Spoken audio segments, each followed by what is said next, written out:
Morning, Vivaan Karulkar. He's just 18 and already balancing science and books. At 15, he secured a patent for detecting asteroids. And since he's authored 3 titles, one launched at Ayodhya Ram Mandir, another unveiled by ISRO's chairman, and most recently, a biography on Elon Musk. His work has been recognized by leaders in India and abroad, and today he joins us live. Hi, Vivaan. Vivaan, good morning. You've achieved so much in very little time. You're so young still. First, let's begin with the story that got you here. How did your interest in science and space begin? So my interest in science and space first began as a very young child. So मतलब बचपन से मेरे को habit था that to observe everything, whether it is nature, whether it is people in general, how they function. How society functions, how government functions, in a general way a child would understand. So I was very interested in all of that. And then I understood that some things I cannot observe. Even in nature, for example, leaves are there, so they are very detailed structures I understood later, and well-designed structures. Then I saw that, in ocean there are so many sea creatures we can't observe easily. And one thing shocked me as a child was that in space there are thousands and thousands and millions of planets and millions of stars. तो वो सब चीज़ें हम easily देख नहीं सकते unless telescope हो. Telescope होने के बावजूद भी हम देख नहीं सकते प्रॉपरली, पूरा यूनिवर्स एक साथ नहीं देख सकते. So the thirst in me to observe, to understand the truth. Observation is only useful अगर हम उस ट्रूथ को ऑब्जर्व करें, राइट? तो there was always a quest for truth in me, and that's why I got interested in space and science. And thus, if my life was a space mission, I would name it Quest for Truth. Okay, you would name your life, if it were a space mission, Quest for Truth. Interesting. Vivaan, you're tracking asteroids while writing about ancient Indian tech. How do these two worlds mix in your mind? Tell us how they blend so well. See, unfortunately, they can't have a chat with each other. Reason being because they are not two different worlds. Okay. They are the same world. Because as I have claimed in my book, The Sanatan Dharma True Source of All Technology, my second book, which was launched by the ISRO chairman also, so I am very honored by that. So in that book, I have claimed that all modern technological inventions the concepts are plagiarized from the Vedas. So although this technology might exist in different form in the past, but still it existed. So all the modern space research, what is happening, all the telescopes, all the technologies used for rockets, everything, all of them are available in the Vedas. So ancient Indian technology is modern technology, and I have given n number of verses for that which prove that. You're offering a very different perspective, Vivaan, this morning. But tell us a little bit about the book. You just mentioned how it links ancient wisdom with modern science. What inspired you to write it? So I was working on my patent actually. So I have a patent. I had filed a patent at the age of 13 on detecting asteroids. So basically, if the asteroid is moving very fast, or if the asteroid is very small in size, so it's very difficult to detect the asteroid. So I came up with a method. So where NASA takes millions of dollars to detect them, my method is free of cost. So when I was working on my patent, I ended up coming to research about Galileo. And I saw a documentary on Discovery Channel, which was anchored by Stephen Hawking, where Galileo was shown like a martyr. Matlab, he was a very great fighter against the truth, quest for truth, and he was put in house arrest for saying that the earth is not flat, it is round. And so I thought that all his discoveries are fantastic for astronomy. Is that if he was not there as a pioneer of astronomy, then we would not know anything about space today. But then accidentally I stumbled upon the Rig Ved's 10 verses, which I have covered in the first chapter of my book. So in those 10 verses, all the discoveries of the life of Galileo that Galileo has made, all of them are available in 10 verses of the Rig Ved. And so I thought, if only one scientist who is such a pioneering scientist, his entire life discoveries are in just 10 verses, and there are lakhs and lakhs of shlokas in the Vedas, how many more scientists are covered? And so I went on researching, and that's how I got the interest here. Okay, and I'm going to ask you a quick fun question. If you could time travel, Vivaan, which modern gadget would you show an ancient sage? So they had all forms of technology, but if I would take one, I would take the smartphone, because certain apps are there. For example, Instagram is there, Snapchat is there, So they don't have that, but they will dislike it and disapprove of it for sure. For sure. Vivaan, you found numerous scientific concepts in the Vedas. What's that one example that blew your mind completely? So yeah, so in this, one thing that very much shocked me was that Newton is a very great scientist. So in that case, he did many discoveries. One of the things he is credited for is that he said that the earth is a shape of an oblate spheroid. So Galileo came up with the fact, according to the West, that earth is not flat, it is round. And then some years later, Newton came up with the fact that it is oblate spheroid actually. So not just round but spheroid. But then the Vedas are of course thousands of years old at least, according to historians. And in the Vedas, in the Rig Veda, in 3 words almost, it's clearly written, Chakra Kasa Parinaham Prithviya, which means that the earth is the shape of an oblate spheroid. Exact translation. So I thought that Galileo struggled so much and Newton struggled so much, but then all the struggles could have been easily eased off if they would have read the Vedas. So one simple three words in the Vedas is so powerful for the scientific community. So yeah, that was very shocking.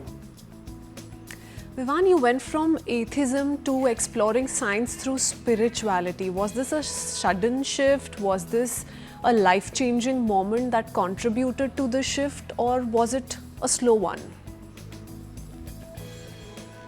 So जैसे मैंने आपको वो पूरा journey बताया, that I became a fan of Galileo, and then through Galileo I became a fan of the Vedas. So as soon as I became a fan of the Vedas, and I saw that Newton's entire life discoveries are also in the Vedas. Einstein's life discoveries like E is equals to mc square, and for example other discoveries like black holes. Black holes is called Sham Chidra in the Vedas. So all of these things are there.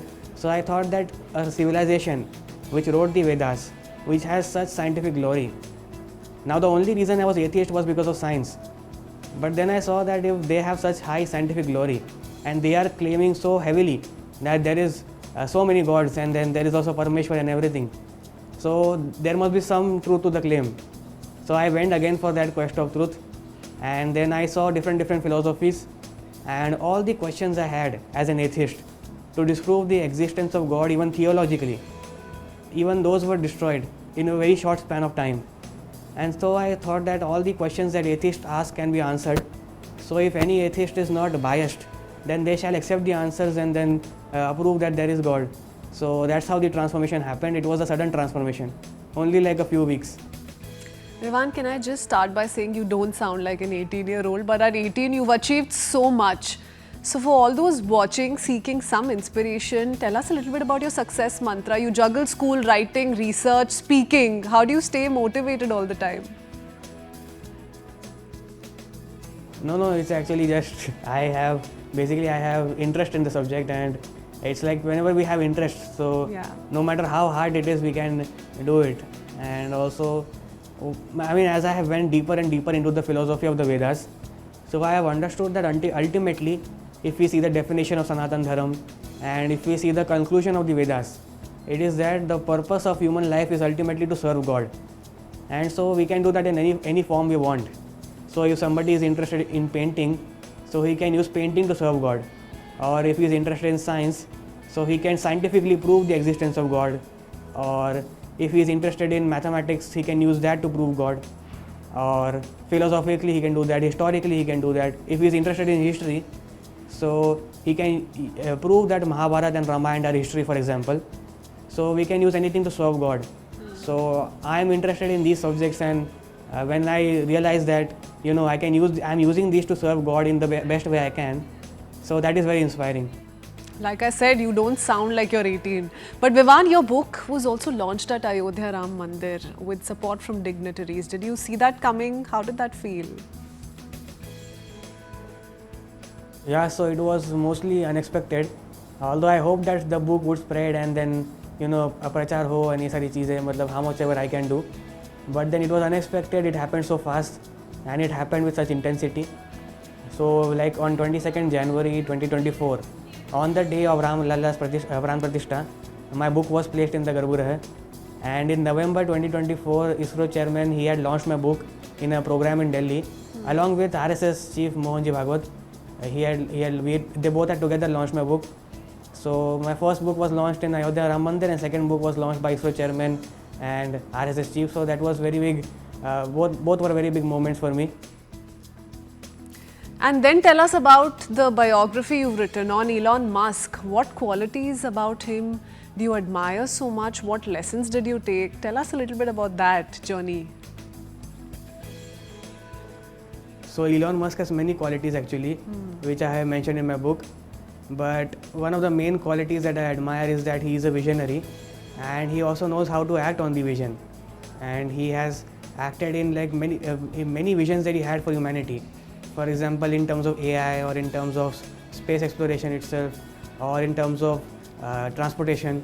All of these things he has acted at a level which many could not imagine before. Okay, Vivaan, you were also among the youngest to represent India at the UN. What message did you want to give the world through that platform and your presence there? So I wanted to give the message that ultimately the nature of all souls is Sanatan Dharam actually, because Sanatan means eternal, जिसका ना तो आदि है ना ही अंत है, no beginning and no end. And Dharam means, many people think Dharam means duty, but actually Dharam means nature. For example, the nature of sugar is that it is sweet, and so it's not the duty of sugar to be sweet, it is the nature. So although we have many duties prescribed to us by the Vedas and the Shastras, but ultimately we have an original nature, and that original nature, for example, there is a scripture called Chaitanya Charitamrit. So in there it is written, Jivera Swarupa Hai Nityera Krishna Das, that our original nature, our original Sanatan Dharam is to serve God. So all of us are ultimately Sanatan Dharam, as all of us are ultimately servant of God. So by proving that there is no science or no technology that actually disproves this fact, but points us towards the fact that we are servant of God, and all fields of logic, all fields of studies, academic studies, all of them ultimately we can use them to prove that we are servants of God. So that is the message that I wanted to give. Okay, now, you know, what we're seeing today is essentially a Gen Z give us so much wisdom on ancient texts. So, Vivaan, tell us what your advice would be for the young people of the country of everything you've experienced and learned so far in life.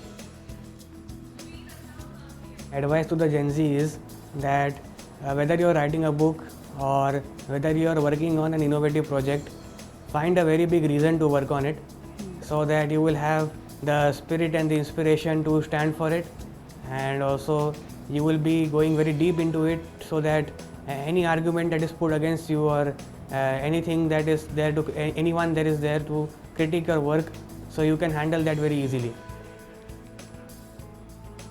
Vivaan, thank you so much for that wonderful conversation, and all the very best for your future. With that, it's time for us to head into a very quick break. We're not done as yet. We'll be right back in just a few minutes.